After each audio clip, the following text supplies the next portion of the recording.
Alright guys, in the second part we discussed about the cost of living in Australia versus Germany, and this part is going to be about student jobs. Student job is a very important part of your life because you need to have something to just financially support yourself. Let's see how the situation is in Australia and how the situation is in Germany. We'll start with Australia now. Arpit, how is it in Australia? Like, is it hard to find student jobs? Is it easy? How do you find it? What kind of jobs are there and what kind of pay? Just tell us about everything. Here in Australia, you have actually three choices if you are going to do a job when you're a student. So first option that you have is cash in hand, which is the option that's mostly available in the restaurants. The employer is gonna pay you in cash, so you don't have to worry about the taxes. The second thing is that you get a tax file number, which is called TFN here, in which the tax will be deducted. It will be deducted before you get the payment. So in the end, when the financial year, when you're about to pay your taxes,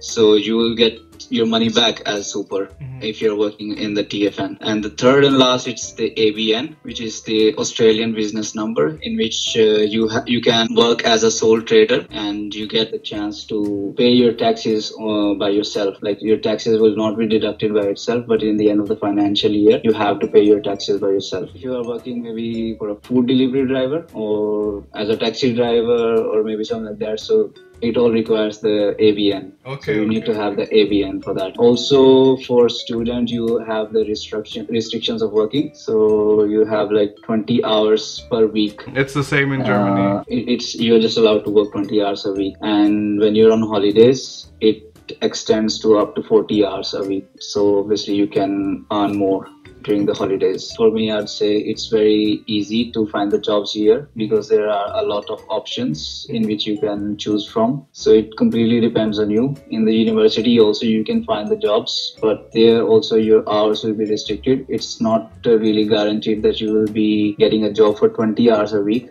It might be just 2 or 3 hours in a week. So people here, especially international students, they prefer to work in maybe restaurants or bars, as the food delivery drivers. So there are a range of professions in which students can get their jobs, and also it's just the payments also vary from profession to profession. But here in Australia, the minimum wage rate is $17, around 17 I think. So it's pretty much enough to cover all your expenses here. How do you find the jobs? Like, do you go directly to the people or to the shop and you ask them for a job, or do you generally go online and search for it? It can work both ways. If you are applying online, there are websites such as gumtree.com.au. You can look for seek.com.au. You can look on indeed.com.au. Also, you can give away your resumes to the restaurants if you're outside in the streets. And also, by the references, you can ask some of your friends if what are they doing, or they can just refer you and you can just do the job.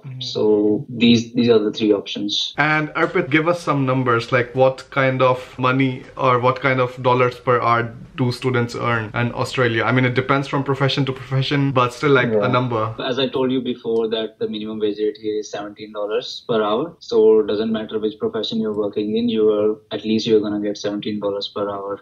Unless you are working cash in hand. For me personally, I'm earning $25 an hour, and as I told you that in students we are just allowed to work 20 hours a week. So for a month, I'm earning around $2,000 for a month. So that actually covers my expenses, and also I get some savings also. In Germany, minimum wage is less. It's around €8.50. You also get paid lesser than what you get paid in Australia. So in general, if you're doing a job here, you can think of getting wage from €10 to €15 per hour. The regulations are the same like in Australia, 20 hours per week, and when you have vacations you can work for 40 hours per week, but you cannot do freelancing in Germany. So this is something that sucks. I mean, you cannot do your own business. Also, in general, I would say per month you can earn somewhere around 1,000 to 1,200 euros, not more than that. But for sure, your living expenses will be covered like the same that you have seen in Australia. In Australia too, if you're going, your living expenses can be covered by your part-time jobs.